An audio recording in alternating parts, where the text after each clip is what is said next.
Hi, and welcome to our 12th COVID Community Town Hall, sponsored by the Stanford School of Medicine, Office of Community Engagement, and the Department of Epidemiology and Population Health. My name is Lisa Goldman Rosas. I'm an assistant professor in our Department of Epidemiology and Population Health, and I direct our School of Medicine, Office of Community Engagement. And I am so pleased to be your moderator today. Así, bienvenidos a todos que nos están escuchando en español. Si quieren escuchar la interpretación, por favor, hace clic aquí abajo. Y tenemos a Claudia y Norma, como siempre, que nos van a estar haciendo la presentación en español. Muchas gracias. And we are so fortunate today to also have ASL interpreters. For those of you who would like to listen to the ASL interpretation, we have the video spotlighted here, and you can also join this Zoom room where you'll be able to participate in the Q&A. If you would like closed captioning, you can also click below on the closed captioning button. Wonderful. Okay, it's hard to believe that this is our 12th COVID Community Town Hall. We started in April of 2020, and here we are in January of 2022. Today's town hall will focus on long COVID, what we know, what we don't know, what we want to find out, and how you can get involved in research, as well as how you can support your friends and family who may be dealing with long COVID. We'll also provide some updates on our Omicron surge that I know has been top of mind for so many of you in our community, including me. And of course, most importantly, our main goal today is to be here to answer your questions about COVID. So I hope you will use that Q&A button as much as possible to let us know what's on your mind and what we can talk about. Y como siempre, si quieren someter sus preguntas en español, adelante. Tenemos a gente que pueden escuchar en español y contestar también. Okay, now I would like to introduce you to our stellar lineup of panelists. I always say that, but I'm really excited today about who we have to talk with. We have three experts in long COVID today. Unfortunately, Dr. Singh couldn't join us, but we are so thankful to have Dr. Jagannathan, who's an assistant professor of medicine in our Division of Infectious Disease and Geographic Medicine, as well as Microbiology and Immunology. And we're excited to hear from him. We also have Dr. Hector Bonilla, who is an associate professor of medicine in the Division of Infectious Diseases as well. And he is also a co-director of our clinic here at Stanford that is focused on treating patients with long COVID, or what we call Post-Acute COVID-19 Syndrome, or PASC for short. And then finally, we are so pleased to welcome Dr. Margot Gage Witvliet, who is joining us from Texas, and we're so pleased to have her here in California. She is an assistant professor at Lamar University, and she's here to talk about her experience with long COVID as well. So if you've joined our town halls before, you know that to get to know our panelists a little better, I always ask them to tell us something personal, a little icebreaker to get started. So I am going to pass it over to Dr. Jagannathan first, and I'll tell you what the icebreaker question is, and then I'll answer it so it gives you a second to think about it. So I thought, since we're talking about long COVID, and we've been in this pandemic for longer than we had ever hoped, I was thinking you could share with us something that has been an adaptation for COVID, or something new that you experienced during COVID that you hope will stick around for a really long time. So I was thinking about that, and I thought, well, you know, for the first time that I can remember, as a community, we have gotten very thankful and appreciative for all of our essential workers. I don't think I even knew what an essential worker meant before this pandemic, but those are our frontline workers, both in healthcare and in the community. And I hope that we never stop being thankful for all those essential workers, even after the pandemic. Okay, So the rest of the panelists can think about their answer to that question first, but Dr. Jagannathan gets to answer first. So hopefully he got to think quickly, and I will pass it off to you. So thank you, Lisa, for the introduction, and thank you especially for putting me on the spot. I thought a lot about how COVID in the last 2 years has really changed our lives, and there definitely are some I think good things that are coming out of it.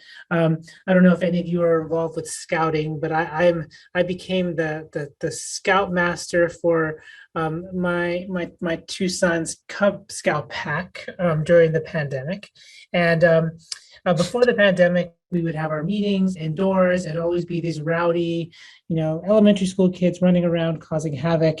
And, we had to stop doing that during the pandemic. And now, we have meetings and they're usually on the weekends, but they're always outdoors. And now we get to show city kids. I live in San Francisco. We get to show city kids the outdoors every, a couple of times a month. And it's just been such an awesome transition to spend more times outdoors and to kind of show our kids, have our kids be outside as well. So that's one thing that I hope does not go back to the status quo when we eventually emerge from this pandemic. That's great. So great. So I'm going to lead off. I don't have any slides to share, but I was just going to lead off and speak a little bit about kind of where we're at, especially with the Omicron variant. Give you a little bit of an overview. Talk a little bit about some new therapeutics that are available, and then talk briefly about some studies that we're doing at Stanford to better understand long COVID before I pass the baton over to my colleague, Dr. Bonilla. Great. So just to start, I know Omicron has been incredibly disruptive. It's been disruptive to me and my family, to our work. I'm sure it has been to all of you as well. Fortunately, I think we're kind of seeing the light at the end of the tunnel. If you look at Santa Clara County case rates, the daily case rates are about half as high as they were when they were at their peak, just about 7 to 10 days ago. So we're definitely on the way down for case rates. Hospitalizations and deaths are plateauing, and we're optimistic that both hospitalizations and deaths due to COVID are going to also start going down as well. So I think we're certainly kind of hopeful that the spring will usher in a little bit of a reprieve from kind of this really difficult winter that we've all had. There's some questions in the Q&A that were submitted before that I think are relevant to a discussion of COVID, to Omicron. And one of those questions that came through, or a couple of questions actually, were related to just the severity of Omicron. There's a lot of questions about how severe is Omicron really in comparison to other variants that we've seen in the past with COVID. And there was some data that came out of South Africa, also some data that emerged from Israel, and most recently some data that's been reported by Centers of Disease Control here in the US that do suggest that Omicron is less severe than Delta. In a study from the CDC, they found that among people that were hospitalized with either Delta or Omicron was associated with about 30% less admissions to the intensive care units than patients that were hospitalized with Delta, for example. And that's certainly been our experience at Stanford as well. With Delta and with Omicron, most of the patients that we've seen that have been hospitalized in the intensive care unit during the winter times were patients that had been infected with Delta. And so I think the general consensus largely is that Omicron does appear to be a slightly less deadly variant. Although, we have to point out that it's still incredibly deadly. To this day, more than 2,000 Americans are dying every day from COVID. So even though in comparison to Delta, it seems to be less deadly, it's still causing obviously a lot of deaths and a lot of hardship across our country.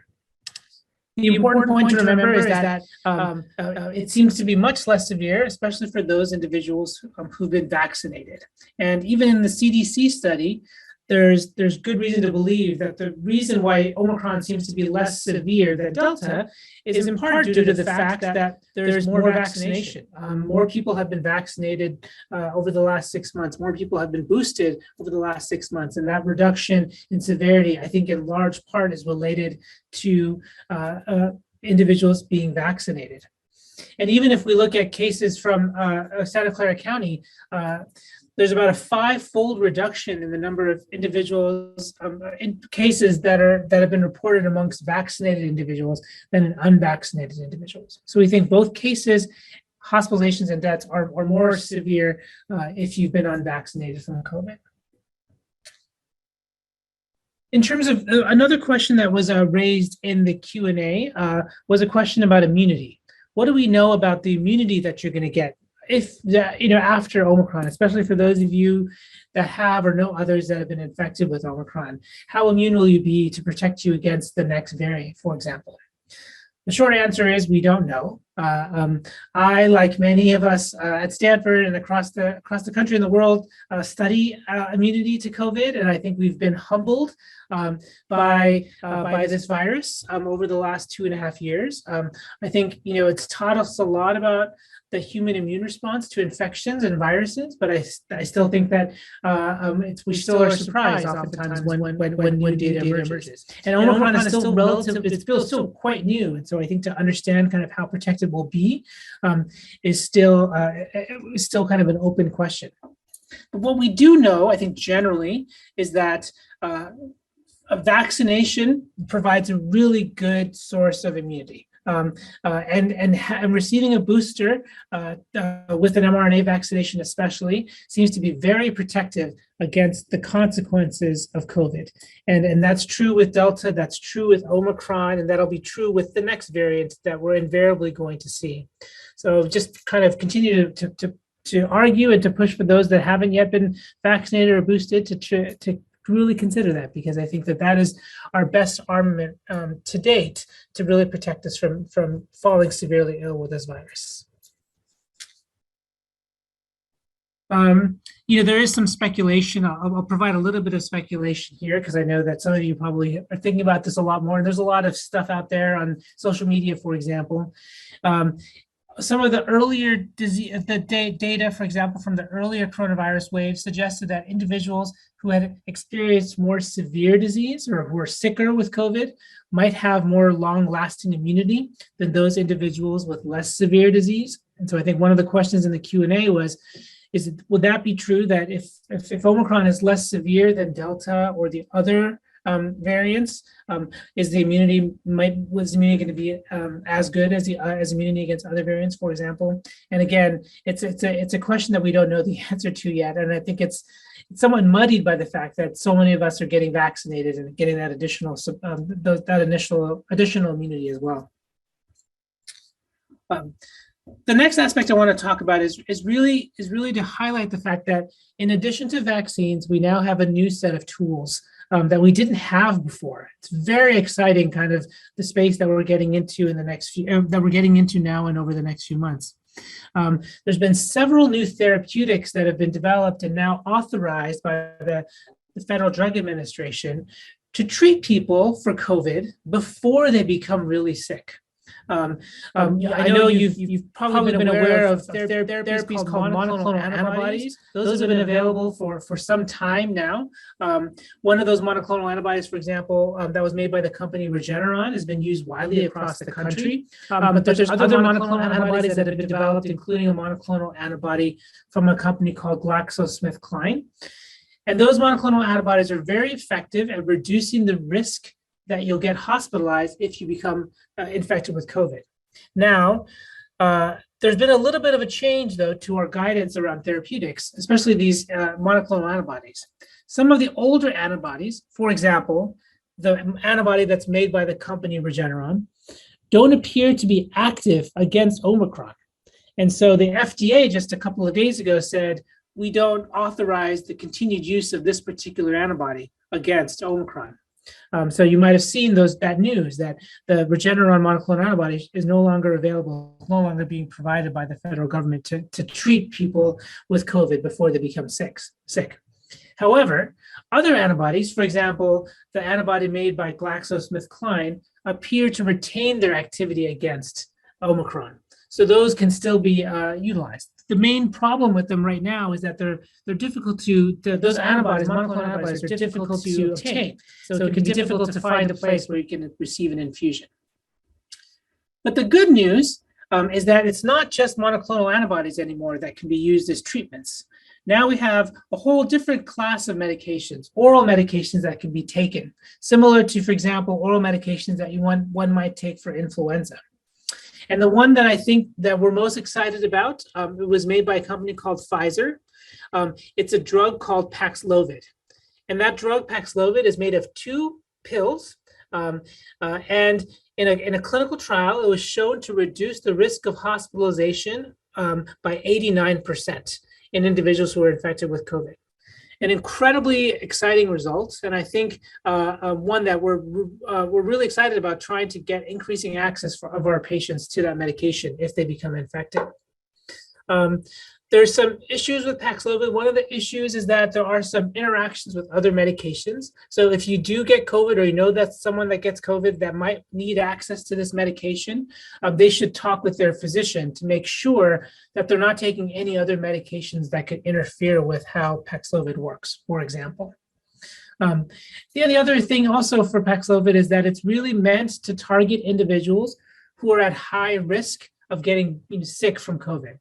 So those are individuals who are older, individuals who are immunocompromised, individuals who have other risk factors, for example, diabetes, high blood pressure, obesity. Those are individuals who are at a higher risk of getting severe COVID, and those are the individuals in whom we really want to try to get this medication. Like the monoclonal antibodies, right now, Paxlovid can be difficult to get, but it's not impossible, especially here in the Bay Area. And I say this from personal, from a personal story. I'll share because I think it's important to share these personal anecdotes. Both of my in-laws, who are in their 80s, they got COVID over the weekend, and they both have comorbidities. One has high blood pressure, the other has diabetes, and I had to figure, and they were appropriate candidates to get this medication. It turns out that the federal government has a database that doctors can use to identify pharmacies in the Bay Area that can provide this medication. And I was able to use that. It wasn't the easiest thing, but I was able to use that to be able to identify pharmacies that carried it and could get those medications to my in-laws. So I think that you should hold out some hope that, if you or someone you know needs those medications, that there is increasing availability to get them to folks you know. Okay, so then just the last piece I want to mention. So, COVID is not just about surviving the actual illness itself. It's really about kind of the fact that there can be long-term consequences from COVID, and we're going to talk more about that today with both of the other speakers. This phenomenon, long COVID, or kind of the other term that people are using is post-acute sequelae of coronavirus. Those are two kind of terms that people are using. This is pretty common, unfortunately. About 30% of people in a study that we did at Stanford developed symptoms of long COVID after their initial infection. And there's many manifestations of it. I'm sure Dr. Bonilla will start talking about what some of those manifestations are. Some important just things I want to mention. We're part at Stanford. We're part of a large nationwide study that's going to recruit 10,000 individuals from the time of their acute COVID infection for several years after their infection. And the goal of the study, which is called RECOVER, is to try to understand risk factors for developing long COVID and to understand kind of what are the mechanisms, what is actually causing these people to develop, causing individuals to develop long COVID. And the goal of this study is, if we can better understand what causes long COVID, maybe we can then better design therapies to help treat individuals with long COVID as well. So I encourage you, if you're interested in participating or learning more about this study, we'll provide information about the RECOVER study and after the town hall. I think that's it. Wonderful. Thank you so much, Dr. Jagannathan. That was a wealth of information, and I know we'll have a lot of questions following the next presenters. Well, we'll love your expertise. So thank you so much. Now, before I pass it on to Dr. Bonilla, I want to give a shout out to our participants or attendees who are listening at Casa Círculo Cultural in Redwood City. This is our first time hosting an in-person viewing of our virtual town hall, and we're so excited that you're out there. Okay, now I'm going to pass it off to Dr. Bonilla, and Dr. Bonilla, don't forget to tell us what's the one thing you hope will last for a long time that you maybe discovered or experienced during the pandemic. I think for me, as a physician, as an infectious disease physician, was a great time in my life.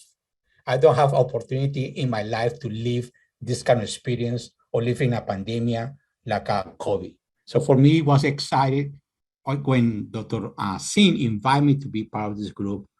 And since then, I've been so energized about it. I from the collaboration in the treatment for acute COVID, and I end up with a long COVID that in some way have been like a link with my previous job in chronic fatigue syndrome, like is my area of expertise. So, and I found out a lot common grounds between the two things. Yeah. So for me, this excitement COVID brought to me made me to understand this disease better. And at the same time, made me to feel more compassion for the people who suffer this illness called long COVID, post-COVID syndrome, or long haulers. And remember, this condition doesn't affect only adults, affect the kids too. So it's also important to see this condition affect every single person. And I would like to share some of our knowledge in post-COVID, as well as our experience in our clinic. The presentation today is going to talk about long COVID or post-COVID syndrome, long haulers. Okay, so I had no disclosure about this meeting, except for I'm a consultant advisor for United Health Group in long COVID. So the things I plan to do here is to use an update about long COVID, how people define long COVID, what is different between long COVID and other viral infections, any difference with the same problem, what we know about the pathophysiology of this kind of hypothesis of this kind of conditions, what are the current guidelines, and the last part section I'm going to just share with you our clinical experience, the model that we designed in our clinic, and what we learned so far from this kind of condition in terms of clinical features, vaccine effect, and prognosis, and future directions in our clinic in this kind of illness. So I want to start with this is a paper published in New England Journal of Medicine, Stephen Phillips. Like he put this kind of condition as a national health disaster, and estimate like around 15 million cases of long COVID we are going to expect it, maybe more. And the implications of this kind of infection into the healthcare system make a big dent into the healthcare system, as well as the economical repercussions of this kind of illness. This is something like we are going to see in the months or years to come. The Office of National Statistics from the UK estimate like around 1.3 million of people in the UK that correspond around 2% of the population self-reported they have a long COVID. This data is up to December 2021. So the question is, how you define COVID? So it's no clear consensus and agreement and see what the long COVID is. But the more we know, we have maybe better understandings of this kind of definition, and the concept keep on evolving. And we know after 10 or 14 days of the infections, we don't have no virus in the patients infected with COVID. So the CDC and the NIH, they concur that define long COVID, there are patients who have symptoms, they are related with COVID that go beyond 4 weeks. However, the UK group, the National Institute for health and care excellence, they have a different kind of definition, and there are different kind of categories to define. So they find people are in 4 weeks after the initial infections, people keep on continuing improvement. So in base of this kind of observation, they consider to move the arrow even further on how you define COVID. And they define in 2 categories. One they call the ongoing symptomatic COVID, then go from 4 to 12 weeks. And the post-COVID definition is symptoms go beyond 12 weeks. More recently, the WHO, they have a group of scientists, physicians, advocate for this kind of illness to sit down and try to bring together a definition. And they came out with the definition like a long COVID is a person who has symptoms longer than 3 months, and the symptoms, at least they refer, last for longer than 2 months, and cannot be explained for other alternative diagnosis. So in this way, try to rule out people who have long COVID, pneumonia, develop pulmonary fibrosis, and difficult to breathe. This is not a long COVID. They define possibly as a consequence of the damage of the lung by the virus.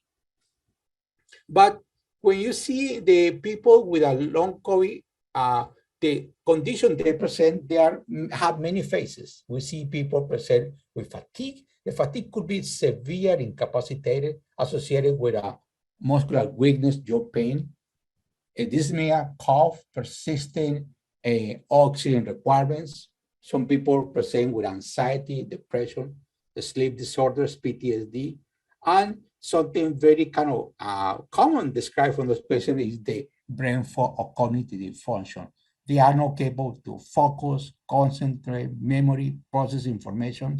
And sometimes when they are talking, they're unable to find the word to express what they are thinking. Other populations refer palpitation, chest pain. Other people present with evidence of thromboembolism or kidney problems or hair loss. When you see all these kind of symptoms, people try to put in the same basket, and the basket they call long haulers have evolved to long COVID, the post-acute COVID syndrome, and more recently, the post-acute sequela of SARS coronavirus have been more accepted and for the community because reflect what happened after you get the infection. So the problem is when you apply this kind of definition, depends on the situation. In people who go to the hospital, they go because they are not able to breathe. The oxygen saturation is low, so they are hypoxemic, those patients. Some patients, they need to be admitted into ICU, put on the ventilator, sometimes do a technique called ECMO. And those people, they can develop complications, one from the virus by itself, and the virus can cause inflammatory responses in the lung. They can cause pulmonary fibrosis. Other people present with a stroke, or the virus can trigger this multi-systemic inflammatory syndrome, and the people, they lose very sick, like a sepsis-like picture. However, people that are in the hospital, they can develop complications to be in the hospital. One of the complications that have been called the post-intensive care syndrome. And those people present with symptoms very similar, like we see in patients post-COVID with fatigue and brain fog, cognitive dysfunctions. People that can have some side effects of the therapy that we use, drugs that damage the kidneys, or people have some problem with the brain, or other things related with the treatment that we use to the patients. Other patients in the hospital, they can acquire hospital-acquired infections that complicate the whole picture. So that makes it sometimes difficult to have the line between what is post-COVID and what is complications of being in the hospital, or people present with autoimmune conditions like a Guillain-Barré. But the other way is what happened with the people that don't go to the hospital. They are the majority of the people getting COVID, get symptoms, and they recover, and they don't need to be in ER or in ICU or be admitted to the hospital. So they try to find out what happened in those populations if they can develop post-COVID syndromes. So in this study, they review 11 papers they tried to find out asymptomatic COVID or mild COVID cases in relationship with post-COVID syndrome. This data came from December 2019 to September 2021. And they found out even those people have a very mild COVID, they can develop post-COVID syndrome between 30 to 60% of the times. Even people have asymptomatic or very mild form of this kind of conditions. And they found out this condition is more common to find in females around 60% of the times. So, but the question is, if these kind of symptoms that we see are only exclusive for SARS-CoV-2 or COVID-19, the answer is no. When people are looking for other coronavirus, the SARS in 2003 that caused pneumonia in China, and the MERS to cause all the pneumonia problems in 2012 in Saudi Arabia, and people, they develop complications after that. So they looked at the people have been in the hospital, and they found out 20 studies, they looked at them together, and what they found that those people had problem with oxygenation, the diffusion of oxygen from the lung into the bloodstream is compromised, and the capability to have endurance. They use a test called 6 minutes walk. They noted like the numbers of meters they walk in 6 minutes are shorter compared with the normal population. The other thing they found, around 1/3 of those people, they can present like a PTSD, depression, or anxiety. And in addition, those people, they can present with a long-term impairment of the physical activity, so the fatigue, the mental fog, and the social dysfunction capability to be able to interact. The same thing that we see in COVID-19 have been seen before in 2003 and 2012. So the other question is this exclusive only for coronavirus, or other virus can trigger the same kind of problem? The answer is it's very interesting. In this study, they compare people who had COVID-19 and influenza. It's a retrospective study. They look at records for 59 healthcare systems in the United States. Over 5 million people having this kind of database. And this did it in 2020. And they found out in this kind of population, 273,000 people had diagnosed with COVID versus 106 with influenza. And the thing, they tried to match the post-COVID symptoms and see which one of those conditions fit. And they found out both of them fit into the long COVID definition, 3-6 months later after the infection. And they found out if people have a COVID, that 37% versus 29% for influenza. So in conclusion, there are more than one viral infection can induce the same kind of symptoms.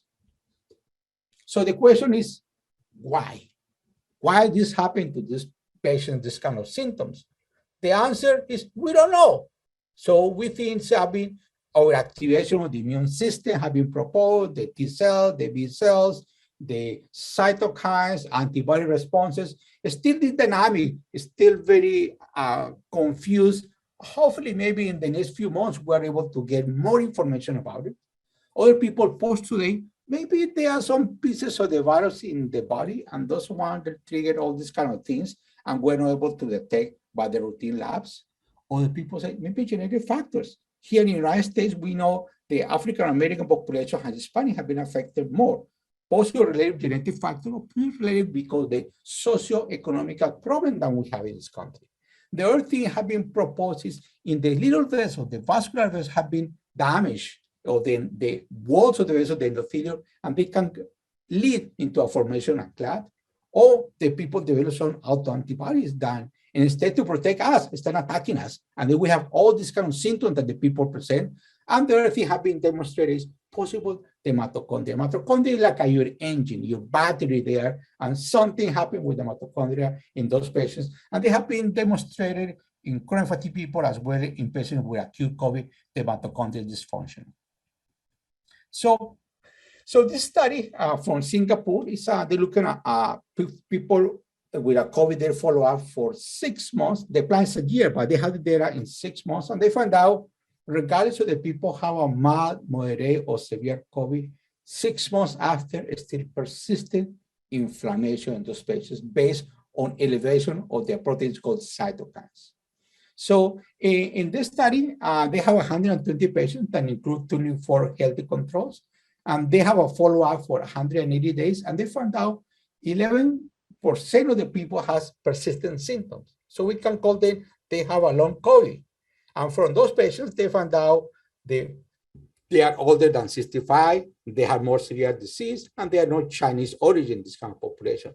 And they try to divide, is any cytokine pattern can define who's going to persist, who's going to recover.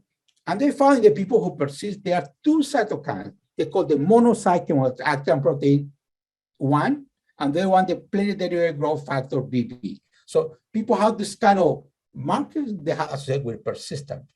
In contrary, the people who have the cytokines above, then they are people who recover. And those cytokines have kind of two major functions. One is like a healing of the endothelium, that in some way the theory of possible vascular damage is one possibility, and there was inflammatory cytokine. So we need this mix of possible cytokine to help to mix plus inflammation to recover. So this data need to validate in bigger study. Hopefully the study we are doing through the recovery, we're able to have a better understanding about this problem.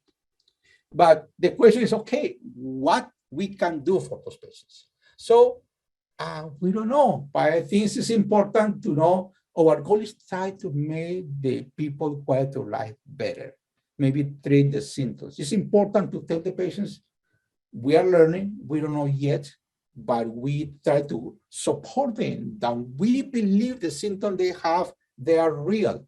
Don't dismiss them, because the people complaining of brain fog, the fatigue, but they have nothing physically, and the physician look at them, they do labs and they don't find anything. So it's important we to recognize this problem, and we don't understand this condition very well. Eventually, with the research going on, we're able to bring some answers to them.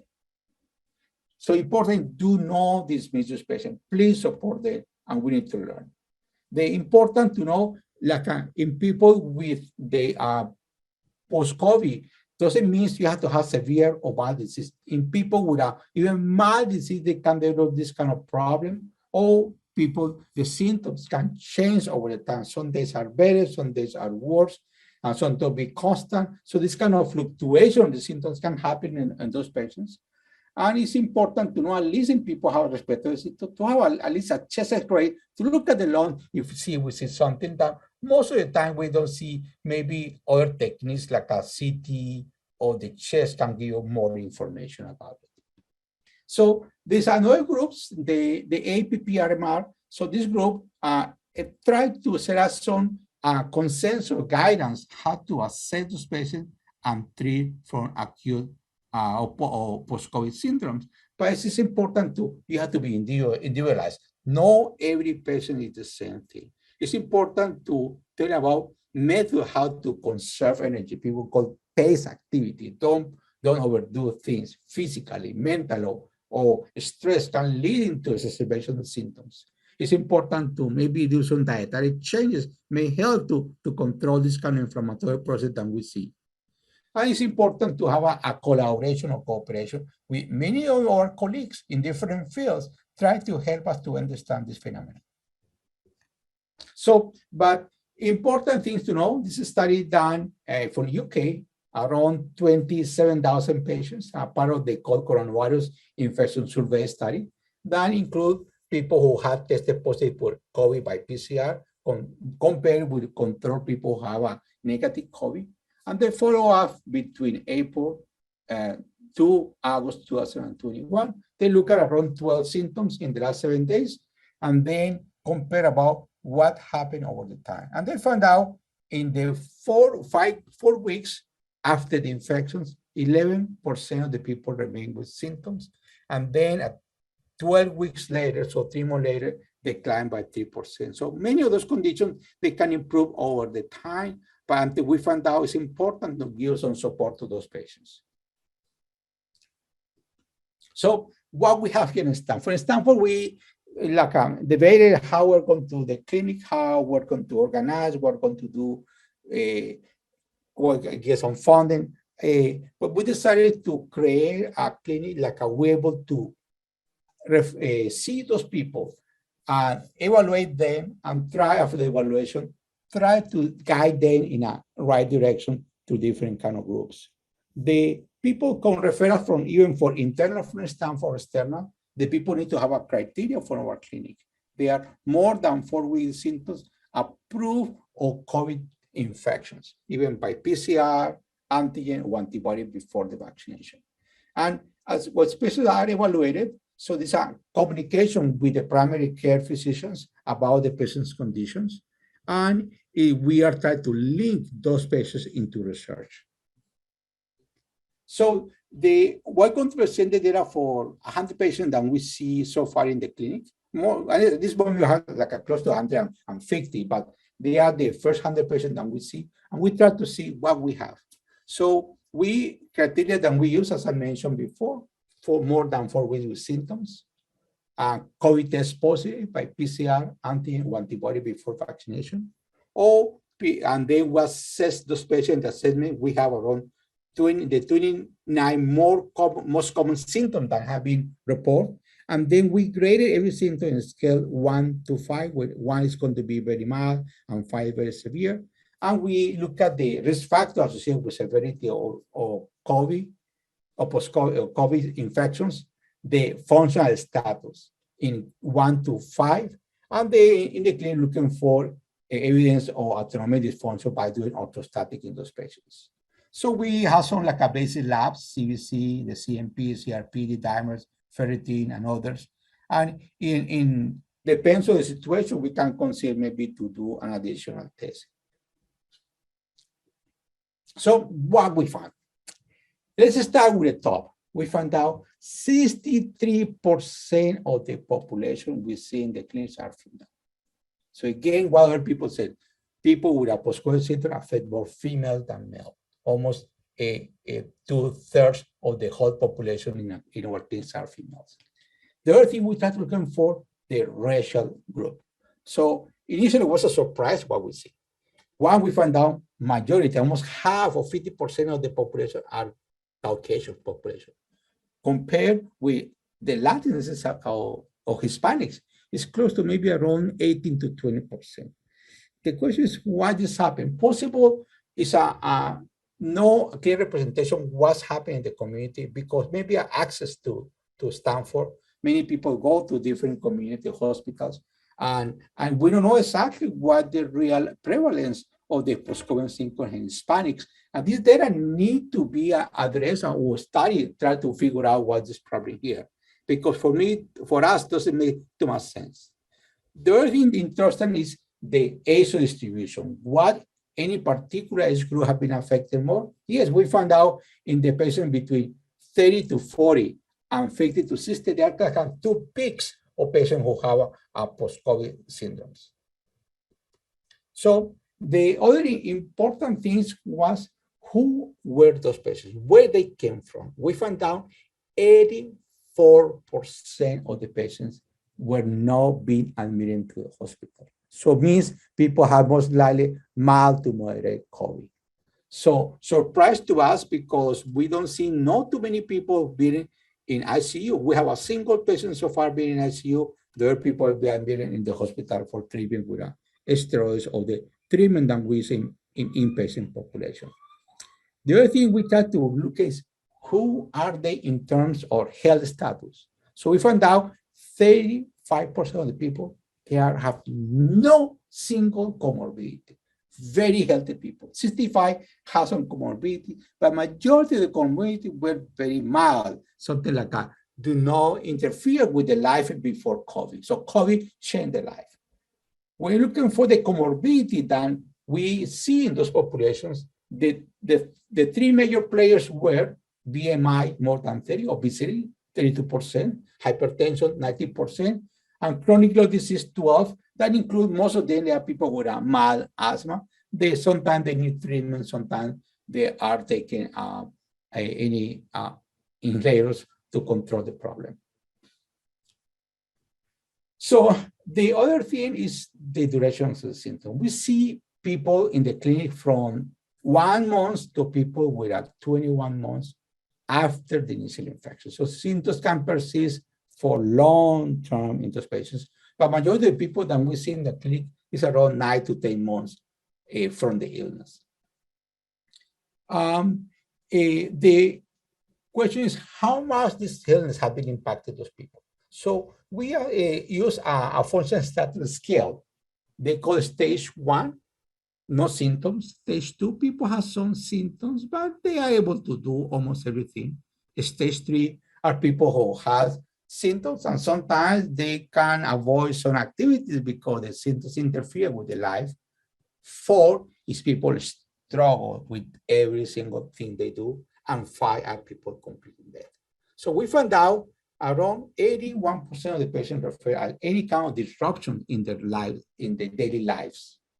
And we found out around almost half of the patients have even struggled or be in bed, so severe being affected by this kind of condition. So it's kind of see how this repercussion of these conditions in our population.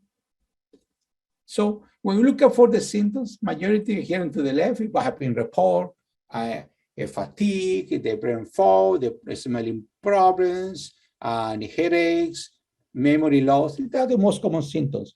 So what we found in our clinic, we found out the people presenting with 1 or 24 symptoms. The mean or median or symptoms were 12 per patient. And we're looking for how many people have more than 12 symptoms, 47%. So significant amount of group of people present with many complaints. So when you're looking for the most common symptoms that we see in the clinic to the right, compared with the one who have been reported before into the left, and we see almost very similar: fatigue, the persistent malaise, the brain fog, headaches, insomnia, the same thing that we see in our population. So when we're looking for, we stratify by sex, males and females, we don't see no difference except in people who had a cough, nasal congestion, and shortness of breath are more predominant in the female population, and the change of smell or taste was more predominant in the female population. In testing data, we see what happened. We collected more data and see this difference has significance, but looks like a significant the difference between those kind of symptoms and sex. So the other thing we try to figure out, one in the most common symptoms into the right and the left are the severity of the symptoms. And we found out almost very correlation between people have some symptoms and severity. The fatigue was one of the most predominant symptoms that affect those kind of patients. Fatigue is in 84% of our population has some fatigue, and the more severe fatigue was around 54% of the population. And remember, the fatigue we classify, or the symptom we classify between 1, no symptoms, to 5 very severe complaints or symptoms. So we decided, okay, the way to study the fatigue in this patient is, let's see if those people fit in something having called chronic fatigue syndrome. And we're looking for chronic fatigue syndrome. There are many definitions. We are using this the latest definitions of chronic fatigue called the IOM, Institute of Medicine criteria, that include 5 different categories. We have some severe fatigue that interferes with the living, working, studying, relationship with other people, and reflection sleep. People go to bed and then wake up in the morning. What in the hell happened to me last night? I feel so exhausted and tired. People experience something called post-seizure malaise, or people refer crutches, or the brain fog, or signs of dysautonomia. When they stand up, they feel dizzy, they feel like they're going to pass out. So we try to use those kind of criteria in our populations and see what happened. So let's see what happened. So we got 109 patients from the clinic. We excluded 15 from them for many reasons. There are some symptoms can be explained for prior comorbidities. In few people have no the test done, and other people have a chronic fatigue syndrome diagnosis before they be having COVID. So we exclude those kind of population. So we end up with 94 patients. And the second thing we do is the duration of the symptoms. Have to be symptoms longer than 6 months is the criteria for chronic fatigue. And we end up with 70 patients that we include for the final analysis. And we use the criteria. We try to do the fatigue severity out of 4 and 5, and the functional status between 3, 4, and 5. And we found out here in blue, 56% of our study population fit into the criteria for chronic fatigue syndrome. We're looking for more detailed population again, females, more predominant, white populations. People have been with 85% have mild symptoms of COVID, and most of the over 50% of people have no comorbidities. So the other things we can do, this is the people complain about this vaccine is not going to take the vaccine because I get some side effects. We see how much vaccination affect the post-COVID symptoms in those patients. And we found out in 60%, no changes, 11%, some improvements, and 21% they feel worse. So interesting, this kind of findings. So majority of the people with PACs have no change in the symptoms despite after vaccination. And I want to close these presentations and see vaccination. I'm so sorry, Hector. Can I interrupt for just 1 second? This is so wonderful. And I just want to make sure we can get to our next speaker. This is the last one. Oh, perfect. Thank you so much. This is the last one. So, and see the impact of vaccines in post-COVID symptoms. And they are analyzed over 1 million people, first, second doses, and they're looking for how many people develop COVID and how many people with COVID develop post-COVID syndrome. They found the vaccine reduced the post-COVID symptoms by half. So this is my conclusions about it, about this one. This kind of post-COVID syndrome is more frequent in females, 30 to 50 years old. And majority of people have a mild to moderate COVID. And some patients experience severe incapacitated conditions. And half of the patients with PACs, they can have the same criteria for chronic fatigue syndrome. Vaccination had no major impact in the post-COVID symptoms, and it has symptoms for more than 1 year. Maybe people that do better. Thank you. Dr. Bonilla, thank you so much. That was such a wonderful summary of the existing data. And there are so many questions coming in about long COVID. So I think you really prompted people to think about that. And I want to thank Dr. Gage, Witvliet, and also Dr. Jagannathan, who are working hard to answer all of your questions. So keep them coming. We also have all of the questions that you submitted when you registered, and we're really going to try to get to as many of them as we can. All right, we have our next panelist, and I want to give her a very warm welcome to our Zoom room. So Dr. Margot Gage Witvliet is joining us all the way from Texas, and she has some slides to share as well. And I don't want you to forget to answer our question about what would you like to continue for a long time that maybe happened or you learned or something new from the pandemic. Okay, thank you. Yes, thank you for having me and also for that interesting presentation. It's dark behind me, as you can see now, but one thing that I love that happened because of the pandemic is curbside shopping. And I do not go into the supermarket, and I'm so thankful that it's there. And I can imagine now that I have long COVID that people who are just chronically ill probably find that a lifesaver as well. So have somebody else do your shopping. I don't ever want to walk through a supermarket with a basket again. Another thing is just the whole virtual, that everything, the world can still happen virtually. I love, for example, I can see my doctor virtually. I don't have to leave my house to go see my therapist. I would have missed so many therapy appointments if I would have had to travel there. So I hope we keep that going. Really good point. I titled this my roller coaster ride because it's been an awful ride that I haven't seemed to be able to get off of it, with tons of twists and turns. And it's actually been one of the worst rides of my life, to be honest. Before getting COVID-19, I was very healthy. I was fit. I examined, I was a health researcher. I was really into social justice and even was recognized by Congressman Castro for my social justice work. And I was just one of those active assistant professors around campus and just doing my thing, loving it. I was the mom of 2 active young daughters, Victoria and Angelina, age 9 and 7 now. And so I was a homeschool mom as well. So I was just one of those people who was out doing so much in the world. And then by March 15th, 2020, this was me in the bed fighting for my life at the university hospital. I believe that I contracted COVID-19 via a plane ride coming from Amsterdam back home to Houston.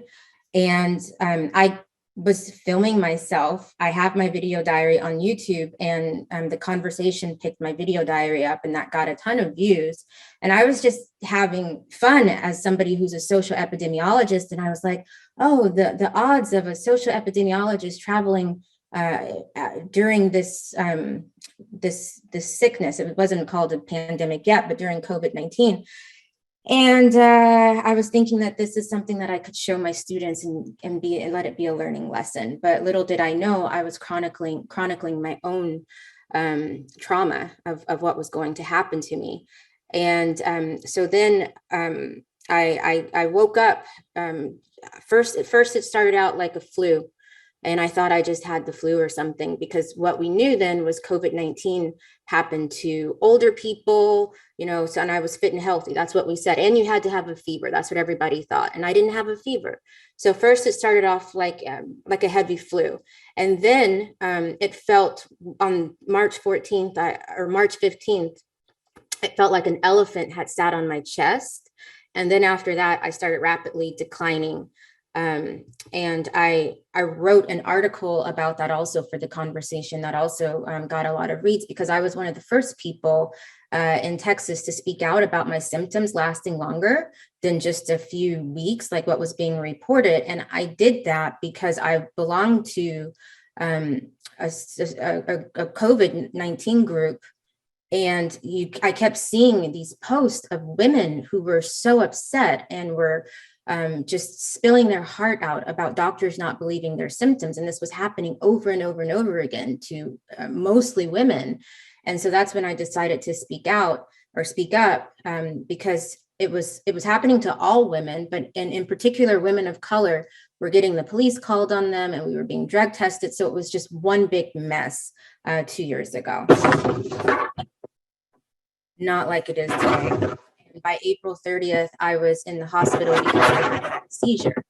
And my doctors still at this point were saying, you don't have a fever, it's not COVID-19. I don't know what happened to you, but it's not COVID. This was just the narrative that I kept hearing over and over again.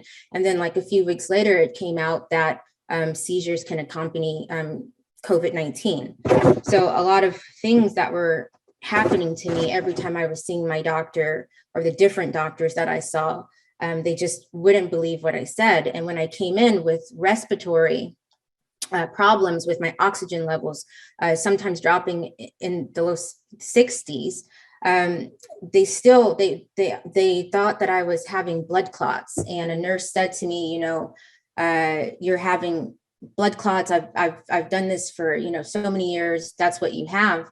And they would ask me, every single time I came to the hospital because of severe shortness of breath, what did you take? They always assumed that I was using drugs. And so it was just a very, just no compassion whatsoever.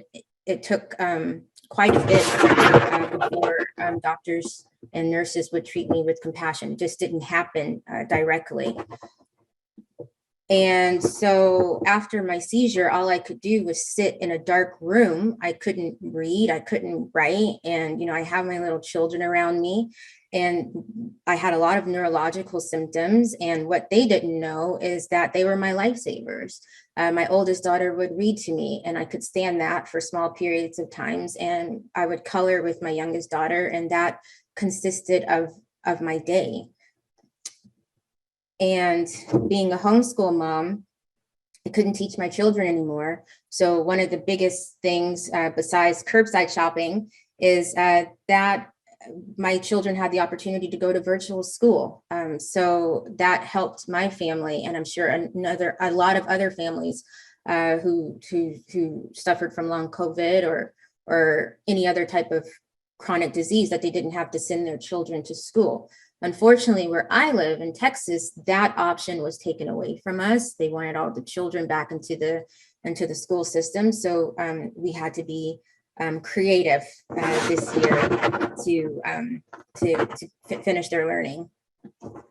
So what happens when doctors don't take you seriously? So we know, I knew as a research that this was something that happens a lot, especially with knowing the figures, especially to Black women with pregnancy rates. I knew that on research, and I saw that in my research, but I didn't think that it would happen to me, that I would experience going to the doctor, for example, with my husband and being totally infantilized, and the doctor speaking with my husband the entire time instead of speaking to me, even with all the degrees behind my name, that the doctor didn't take me seriously or listen to the problems that I had, and would instead listen to and speak with my husband, who happens to be Dutch.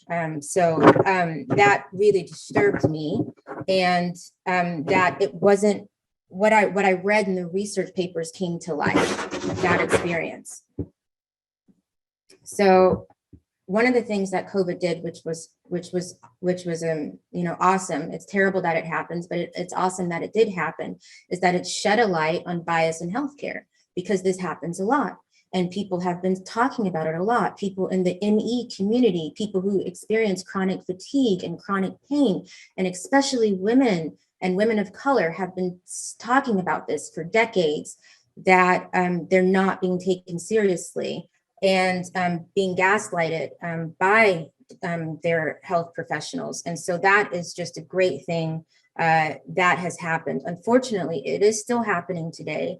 I'm still having reports from people who belong to the BIPOC long COVID group that I founded, reporting that doctors are still not taking them seriously and their issues seriously. So I'm teaching them about getting a patient advocate and journaling to your symptoms to come in and be educated when you go in to speak with your doctor about your symptoms, because especially in Texas, it's still an issue, with some doctors not even taking COVID seriously. So this is my personal experience with it, but bias in healthcare, it happens all the time. It happened to me as being a woman. It happened to many other women. It happened to me for being a woman of color. But it can also happen if your sexual identity is different, with educational level, your socioeconomic status, ableism, ageism. I know people, for example, who lost their husbands because he was older. And so other people needed their time, because right now the healthcare system is really overburdened. So if you're overweight or obese, or where you live, rural, for example, versus urban populations. So bias in healthcare it's a real issue. And there are a number of studies out there. I picked some to share with you. There was a study done in 2008 that identified women who both came with abdominal pain, with men, that women had to wait longer before they were given pain treatment. There was a review done in 2018 that found medical professionals were more likely to dismiss chronic pain in women as compared to men. So this is something that is happening. There are books that have been written about it, of people who have had experiences like me, but not with long COVID, with other illnesses. So so we need to start with working with, of course, there's issues with doctors, being tired and all those things. We need to start working on making sure we're all moving forward with believing our patients and hearing them, especially patients whose illnesses are invisible, because you can't always see an illness on a person. Just because I'm not in a wheelchair. For example, right now, I have chest pain, really bad chest pain. I have pins and needles sensation all down my arms and my legs and my back. I have a really bad headache. So I'm tired, but how I had to prepare for this day to give this presentation is I rested today. So I had to pace myself. So you can't see my pain and my issues, but it's there, even though I look and I present as being well. So to close, we need to do more to fix the healthcare system. You know, I thought that I was insured well, being an assistant professor, but it's horrific the amount of bills that I had to undergo and still have to undergo. And that's not being covered by my insurance. It's awful that that sick people have to go through how we have to navigate the insurance system, et cetera. It's terrible. And that needs to change in our country. And integrative medicine also needs to be the norm. East really needs to meet West. I find that that's really going to be helpful for our healthcare system. And just to close, especially since I'm here speaking with researchers who are working at Stanford, who are doing great research on long COVID, as a call to research, you know, this morning, the article was released about the 4 common aspects of long COVID that could trigger a long COVID disease if you had got COVID illness. And I really hope that we take a step forward now and start focusing on solutions, because we need solutions, real treatments to fix our issues, to fix the long haul issues. But this long haul problem has been going on, like the virus, the post-viral illness. You see that with long Lyme disease, people with ME, fibromyalgia. So we understand what's happening. So now let's figure out how you can fix us. So please do that for us. That's my call to action, because what I'm concerned about is, since this virus, post-COVID symptom, is impacting women more as compared to men, that it doesn't get the attention that it deserves, and the researchers' eyes on it that it deserves. And it's impacting the bulk of our population. Women are doing great things. They take care of the children, are heavily burdened in the household, etc. So we need to help them, and not because COVID is, we're seeing these variants with milder symptoms, that people with long COVID are forgotten. Thank you. Thank you so much for being here and for sharing your story. That was very impactful. And I think I speak on behalf of all of us and all the attendees when I say thank you for sharing with us today. So we have a lot of questions about long COVID, and I want to start with a very simple one. And I'm going to pass it to you, Margot, first, and then I'll send it to Hector and Press. So if you're in the audience and you think you have long COVID, so you've listened to these presentations and think this might be affecting me, what should I do? So Margot, from a patient perspective, what would you recommend to other people who come to you and say, I think this is something that's affecting me? When you say you think this is something that is affecting me, do you mean the long COVID symptoms? Yeah. Okay. So first of all, you need to rest, and do not feel ashamed that you have to rest and that you can't operate as you did previously. Track your symptoms. Every long COVID person that I have met, because it manifests so differently in everyone, we do all share some commonalities, but we all have different symptoms. So know your triggers and really pace yourself. And I would tap into the ME community, because they have been having to deal with their invisible illness way before long COVID came onto the scene. And take your supplements and drink plenty of water. Thanks so much. I heard a really good recommendation in there that I just want to point out. So if you haven't sought healthcare yet, perhaps, or even if you had, it sounds like tracking your triggers. So things that might bring on your symptoms, and your symptoms sounds like a really helpful suggestion. Thank you. And I would also recommend, one thing that I forgot that I would like to add is get a mental health care provider. That's somebody who has to be part of your recovery team. That does sound incredibly important. So with that in mind, Press and Hector, what can you say to our attendees? Where can they go very practically? What should they do if this is something they think they might be dealing with? Hector, do you want to go first?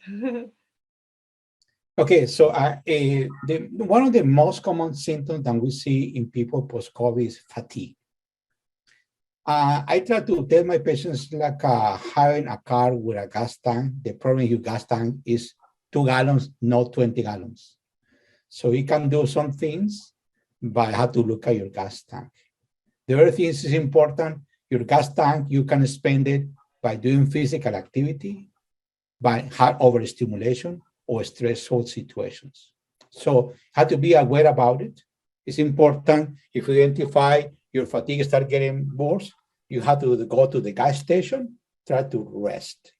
And rest means no with the cell phone, with the iPad, with a just quiet room. This kind of intervention helps significantly the patient to deal with the fatigue symptoms. Or recommendation I give to the patient some maybe dietary changes have been demonstrated like too much sugars and carbs can be increased or cytokines. And there are some that have been reported associated with decreased inflammation. And that have been recommended is Mediterranean diet. There's plenty data about Mediterranean diet and cytokines. And recently a paper came out here from Stanford. They're using a fermented diet and look at the impact in cytokines and the impact in microbiome. And they found out this kind of diets decrease cytokines and increase the diversity of the microbiome. There are also the 3 things that may be recommended to the patients to do. Supplements, I have my personal opinions. I think my personal opinion again, I don't think they do nothing to the patient. They do a lot for the manufacturers. But for the patient, I don't think anything else. If you have a good nutrition, you have everything you needed. So it's important, nutrition is very important in this population. And like you said, fluids. Fluids intake is very important because many people have some evidence of autonomic dysfunction, orthostatic intolerance. So fluid intake is very important in this kind of population. Thanks, Hector. Press, what would your recommendation be for a patient? And I think we have a number you can call for the clinic at Stanford if you'd like to seek services there that we can put in the chat. Yeah, I was going to actually, that Hector runs that clinic along with Linda Feng. And so maybe Hector can speak a little bit about the PASC clinic. It's also in the chat now. For if you have, for example, symptoms, if you're interested in participating in a research study, we have the Recover study. That's, again, I mentioned that during my talk at Stanford, where we're part of a multi-center consortium across the country that's following individuals, both who do and do not have PASC. It's really following individuals who've had COVID to really understand risk factors. And a part of this study is for individuals, for example, that have specific symptoms, like they have shortness of breath, or individuals that have symptoms of brain fog, or individuals that have symptoms with their vision. Part of the study is actually to trigger follow-up tests and studies to kind of help understand what those underlying symptoms are. So if you're interested in seeking care at Stanford, I think Hector can speak a little bit to the PASC clinic. If you're interested in being part of a research study that's really trying to advance kind of our understanding of this really complex and enigmatic disease, then please reach out to us in the Recover study. Yeah, thank you for saying that, Press. I think seeking care is very important. Participating in a research study, of course, has benefits for understanding for all patients, and it can also help you personally to understand more about the condition. Hector, do you want to say anything about the clinic for long COVID at Stanford? Yes, so remember, we are in the process of learning. We don't pretend like we know everything, but I think we take the people seriously. Whatever complaint they have, we know this is real. And we see how much the people struggle going for this kind of condition. We try to validate the symptoms, try to do some workup, maybe ask help from our colleagues, try to help us to manage some of the symptoms. The thing we can do from those patients is how to make the today's better. Meanwhile, we try to figure out what is causing this kind of problems. And sometimes we use some things very off-labels or empirical things. And some things have been working in some patients, other things have been not working in the patients. But the important thing is be sure if you have the fatigue, pace activity, don't push, rest, diet, nutrition is very important, and fluids. And thank you so much, Hector, for reminding us of that. And if patients speak Spanish, they should be able to call the same number and someone can help them. Is that right? Yes, I think, claro que yo hablo español. Eso es muy conveniente para pacientes que hablan español comunicarse conmigo. Yeah. Wonderful, thank you.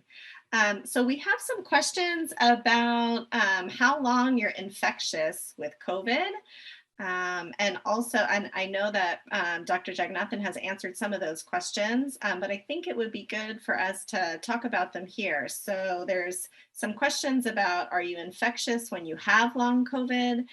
Also questions about how long you're infectious and the different tests that may show positive or negative. And it would be great to clarify that. We've talked about a lot of different testing options in our town halls in the past. I'm not sure who wants to take that. Dr. Jagannathan, you already answered one of the questions in the chat. Do you want to explain a little bit about the tests and how long someone would expect to be infectious? You're on mute. I think it's a great question. I think that I don't have all the answers. I'll start there because it is still a very complicated kind of space. There, as you all know, probably there are different types of tests for COVID. There are these rapid tests that you can put in your nose, stick into a cartridge, and get a result within 10 to 15 minutes. And then there are these PCR-based tests where you also take a swab from your nose, and then that goes to a laboratory where they perform a PCR, which is a test that's trying to detect the presence of the virus in that sample.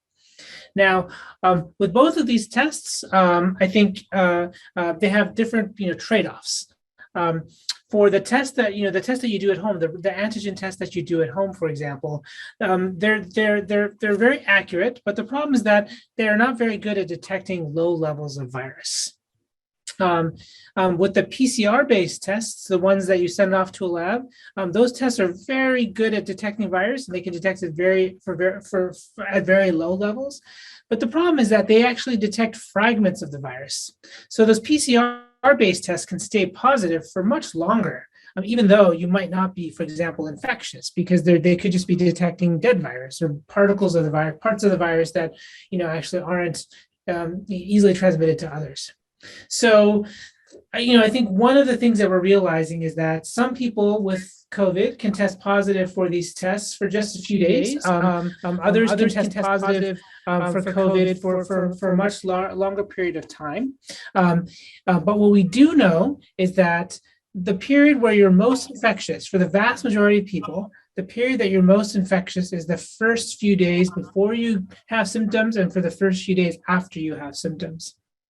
And so for that reason, regardless of what your test results show after an infection, the CDC suggests that after 5 days, if you no longer have symptoms, that you can actually come out of your isolation. But you need to wear a well-fitted masks for those, for the next 5 days after you come out of isolation. And then after 10 days, you can feel more confident that you're not at risk of transmitting the virus. It's hard to know. We don't have a great understanding of the relationship between testing positive on these various tests and whether or not you can truly transmit. We do know that the higher amount of virus that you have, the more likely you are to transmit. But other than that, I think these other questions are much more nuanced. And just to thank you so much for that answer. I know it's a lot of information, but you explained it very well. And just to confirm, there was a question, or we've had some questions about if you're still contagious when you have long COVID. Dr. Bonilla, you want to answer that question? Oh, you're on mute. So studies have been shown like more than 10 days, they are not able to culture the virus. So the chances to transmit the virus with a culture negative is very unlikely. There is no, this hypothesis about long COVID is persistent or virus particles in your body, but or reservoir of the virus, but nobody has found out anything. There's no documented any infection happening in people with long COVID to other people. For my experience and for the things I know so far, there's no transmission or any infections particles from patients with long COVID to normal people unless they get super infected with another infection. For example, if they got the Delta and they can get a Omicron and they have already long COVID and they can transmit the Omicron to other patients. But in the people who had PCR negative long COVID, the transmission has been not demonstrated. In our clinic, we test everybody with a PCR before we see them, and we have no single test positive. Thank you. That's really important. So I have another really important question. Given that long COVID is so common, up to 30% of people who experience COVID infection can go on to have long COVID. Dr. Gage Witvliet, can you tell us how we can support our family and friends who might be suffering with long COVID? To be kind and realize that they're going through something really horrific. Every single person I know who has long COVID, this has changed their life immensely, and also the way they view life, because they have gone from a lot of them are healthy. Some of them might have had something, maybe some diabetes or something before, but they've never been this ill before. So it's like you're getting a whole different person. So you have to be sensitive to that and acknowledge and just be okay that if they're setting boundaries with you with what they need to protect their energy levels, that you don't get angry, or that you respect that. Thank you so much for sharing. I think as a community, we really hope to avoid having more harm done than's already done by the virus. And you see a lot of support in the chat and the Q&A for you and your experience and all the courage you've had for going through it. We also want to get to a few more questions about long COVID that we have in the Q&A. We want to hear a little bit about promising treatments for long COVID. So there's a couple questions for that. And I know that's why we all do what we do. And I'm wondering, Dr. Bonilla, if you can share a little bit about our hopes for that. Okay, so there's no treatments approved for managing of these kind of conditions. Many people try different combinations, and there's one of the local physicians, he have a special protocol that use a combination of statins, HIV medications, anti-inflammatory drugs, and aspirin in this kind of population. Ivermectin is one of the drugs they use in the kind of region, but I don't think so they say any evidence or any benefit. The thing we don't know exactly who is the driver of these things in long COVID. We know in chronic fatigue population, possible the driver of the symptoms is cytokines inflammation, and possible medication able to modify cytokines maybe has some possible or potential benefit. We have two drugs that have a potential benefit. We tried in a few patients with post-COVID with an anecdotal result, but it's too early to give you any opinions about the drug. So we can continue collecting data and see maybe we find something that may help those people to get better. Great. So there's some promising potential out there, and I think there's great hope that the RECOVER study will help us as a country learn more about it and identify promising symptoms. I think the last question that I'll pass around to each of you. Oh, go ahead. Go ahead. I just want to add to that because I was somebody who was sick with one of the earlier cohorts. And of the people who are sick with me, one thing that I would like to say is that I am not in the same state that I was 2 years ago. So there is progress, even without me having to do like massive interventions. Time has just been a lovely factor. And what he spoke about earlier, just a radical change in diet and lifestyle. But really what I need and what I feel that I need is time, because it's baby steps. My body is rehealing this trauma that it's gone through. So there's no magic pill that's going to fix you. My doctor did put me on a statin for about 90 days. And I did find that helped clear up stuff, but it didn't cure anything. So there's no cure. There's no one coming to cure you anytime soon. But one of the things that is doing so many women, what I see is time. We are all starting to slowly, almost kind of, but not really feel, we're dropping a lot of symptoms that we have. But what's the funny thing is that we're having relapses, and it's especially connected to our menstrual cycles. When we once a month, where we're really down even worse than what we are just normally. Thanks so much for sharing that.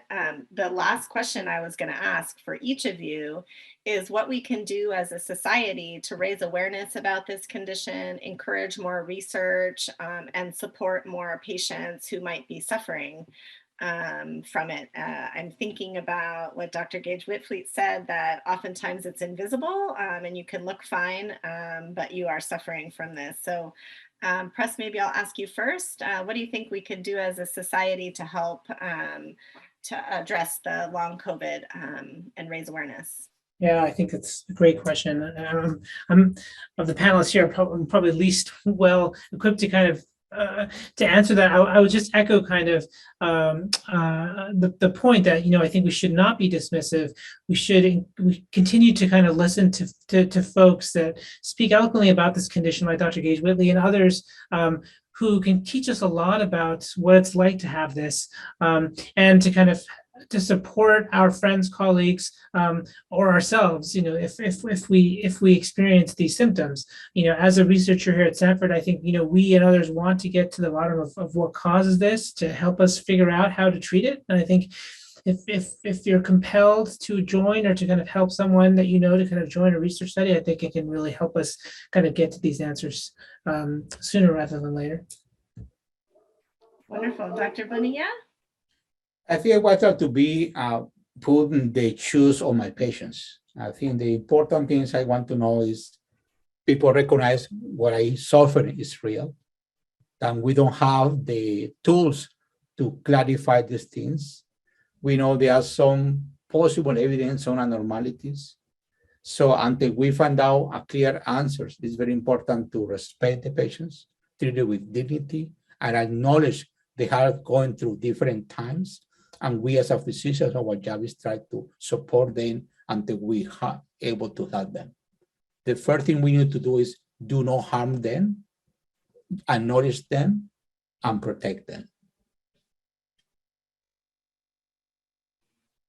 Thank you so much, Dr. Bonilla. And Dr. Gage Witvliet, I'm going to give you the last word. What can we do as a society to raise awareness and help address long COVID? I would say that we have been focused on a vaccine to help us eradicate COVID, but it's not just a vaccine that we need to eradicate COVID. America needs a vaccine to fix America, and COVID has given us the opportunity to shed light on the sheer inequality. COVID has wiped out entire communities, and the elderly has wiped out so many people. So now is the time to take this moment and go forward to fix the issues, these long-standing issues that has always been there, and as a part of our nation. So now is our time to do that. And it's not just about long COVID, but it's also about all the people with who are suffering from chronic illnesses way before then. It's a matter of time that sets me away from you or the next person before you lose your home because you can't afford your hospital bills anymore. So we need a total revamp of our entire system, and COVID has provided the perfect opportunity to do that. Thanks so much for that call to action. I think that's a wonderful note to end on. We have a lot of work to do. We will look forward to seeing all of you at our next town hall. I want to thank you for attending. I want to thank you for the wonderful questions. I also really want to extend a thank you to the Stanford Video folks and to the Office of Community Engagement team, who always does an amazing job of putting this all together. And last but certainly not least, thank you so much to each of the panelists for coming on and sharing your wisdom, answering all of the questions, and taking part. So thanks everybody, and see you next time.